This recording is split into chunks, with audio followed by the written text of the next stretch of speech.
வணக்கம் நண்பர்களே. இலத்தூர் அருள்மிகு மதுநாதீஸ்வரர் திருக்கோயில் அங்கே வந்திருக்கோம். பாருங்கள், நம்ம கோயில் அர்ச்சகர் மூர்த்தி பெற்றவர்களை சந்திக்கிறோம். அவங்க நம்ம கோயிலோட பெருமைகளை பற்றி சொல்லுவாங்க. ஓம் நமச்சிவாயா. நாதாந்தால் வாழ்க, இமைப்பொழுதும் என்னென்று நீங்காதான் வாழ்க.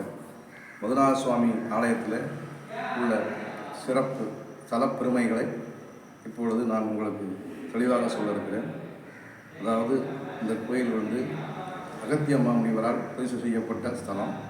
அகத்திய மாமுனிவர் தென்பொதிகை மலையில் இருக்கும் பொழுது 5 இடத்தில் மானசீகமாக சிவனை வழிபட வேண்டும் என்று மனதார் நினைத்தார். அதில் முதலாவது பிரதிஷ்டை பண்ண இடம்தான் திருக்குற்றாலநாதர். 2வது அங்கிருந்து இதுவரைக்கும் ஒரே மூங்கில் காடாக இருந்திருக்கிறது.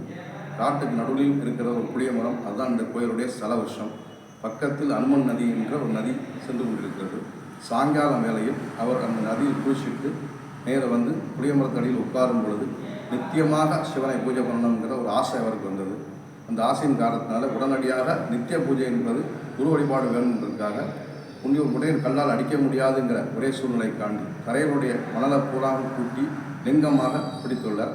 லிங்கத்தை பிடித்து தான் பூஜை பண்ணியிருக்கும் பொழுது மரத்தின் மேலே இருக்கிற ஒரு தேன் கூடு தானாக பூஜையினுடைய வீரியத்தினாலே உடைஞ்சி இளையனுடைய தூர் வழியாக சுவாமிக்கு அபிஷேகம் ஆயிருக்கு. அதை பார்த்த ஆனந்தத்தினால 2 கைகள்னாலையும் சுவாமி அப்படியே கெட்டி பிடிச்சி மதுநாதா அப்படிங்கிற நாமகரணத்தை அகத்தியரால் விடப்பட்டது. மதுங்கிறது சான்ஸ்கிரிட் வேர்டு. தமிழாக்கம் தேன். ஏன்னா சித்தர்கள் தேனை எல்லா மருந்துக்கும் பயன்படுத்தினால சித்தர்கள் வச்ச பேர் தான் மது. அப்பொழுது அவர் இந்த இடத்துல ஒரு ஆலயம் வைக்கணும் என்று ஆசைப்பட்டிருக்கார் அகத்தியர். அப்போ இந்த இடத்த ஆண்ட மன்னர் வீர கேரள வர்மான்னு சொல்லி திருவாங்கூர் சமஸ்தானத்தில் இந்த இடங்கள் பூரா இருந்திருக்கு. அகத்தியர் மன்னர்கிட்ட சொன்னதும் மன்னர் நேரம் இங்கே ஓடி பார்க்கும் பொழுது புளிய மரமும் லிங்கமும் மட்டும் இருந்திருக்கு. அசைத கண்ட காட்சியை நான் நேரில் காண வேண்டும் அப்படின்னு மன்னர் ஆசைப்பட்டிருக்கார். ஆலயம் கட்டுற மன்னருக்காண்டி மீண்டும் ஒரு முறை காட்சி கொடுத்திருக்கார். அந்த காட்சியை சிவபெருமான ஆலயத்தில் அணுக்க விநாயகர் அருகாமையில் உள்ள தூணில் மன்னர் அமைத்திருக்கிறார். அவர் கண்ணால் கண்ட காட்சியை நீங்கள் அதை காணலாம்.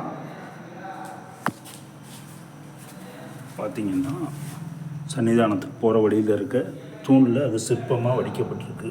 பாருங்கள், புளிய மரம், அது கீழே பாருங்கள் அகஸ்தியர் லிங்கத்தை வச்சு பூஜை பண்ணுறாரு. மரத்தின் மேலிருந்து தேன் வடிகிற மாதிரி, மரத்தின் மேலேருந்து தேன் வடிகிறது மாதிரி சிற்பம். புடை சிற்பம்னு சொல்லக்கூடிய அந்த சிற்பம் எழுத்தினால் அடித்தால் மக்கள் பார்த்தா தெரிஞ்சிக்க முடியாதுங்கிறதுக்காக வேண்டி படிக்காத பாம்பரனும் பார்த்தா தெரிஞ்சுக்கணுங்கிற ஒரே அமைப்புக்காண்டி தன்னுடைய தூணில் புடை சிற்பம் சொல்லக்கூடிய இந்த சிற்பத்தை அமைத்துள்ளார் மன்னர். இது மன்னர் கண்ணால் கண்ட காட்சி, நீங்களும் அதை காணலாம். இந்த மாதிரி பூஜை பண்ணிட்டு இருக்கும் பொழுது சனீஸ்வர பகவான் இந்த ஆலயத்தில் தோன்றி சிவபெருமானில் வேண்டினாராம். கலியுகத்தில் சனீஸ்வர பகவான் ஒரு பயம் இருக்குது, அது எனக்கு இந்த ஆலயத்திலே நீக்கி தரணும் அப்படின்னு சொல்லி பரமேஸ்வரன்கிட்ட வேண்டியிருக்கார். பரமேஸ்வரனுடைய 2வது அவதாரம் தான் காலபைரவர். அவர் நான் உன்னுடைய நேர்கோட்டில் அமைந்து இருவரும் சிதாரூபத்தில் வரும் பொழுது நான் உன்னுடைய நேர்கோட்டில் அமைந்து இருவரும் தன்னுடைய வாகனத்தை மாற்றி அமைத்து, நீங்கள் எல்லா கோயிலையும் பார்க்கலாம், தெற்காமல் இருக்கிற சனீஸ்வரருக்கு மேற்காம வாகம் இருக்கும். இங்கே பார்த்தீங்கன்னா கிழக்கு முகமாக இருக்கும். அதே மாதிரி காலபைரவையும் பார்த்தீங்கன்னா மேற்கு முகமாக இருக்கிறதுக்கு கிழக்கு முகமாக இருக்கும். தான் இருவரும் வாகனத்தை மாற்றி அமைத்து இங்கே சுவாமிக்கும் அம்பாளுக்கும் மத்தியாக சலவருஷத்துடைய நேர்கோட்டில் அமைந்திருப்பதால் இங்கு தரிசனம் பண்ணும் பக்தர்களுக்கு மகாலட்சுமியை பூஜை பண்ணினால் என்ன பாக்கியம் சித்திக்குமோ அது கிடைக்கும்னு சொல்லி பரமேஸ்வரனுடைய வாக்கு. அந்த நீங்கள் எதிர்புறத்தோட நேர் உள்ளதையும் நீங்கள் பார்க்கலாம், கண்ணால் பார்க்கலாம். சனீஸ்வரர், சலவருஷம், காலபைரவர், இந்த 3மே இருக்கும்.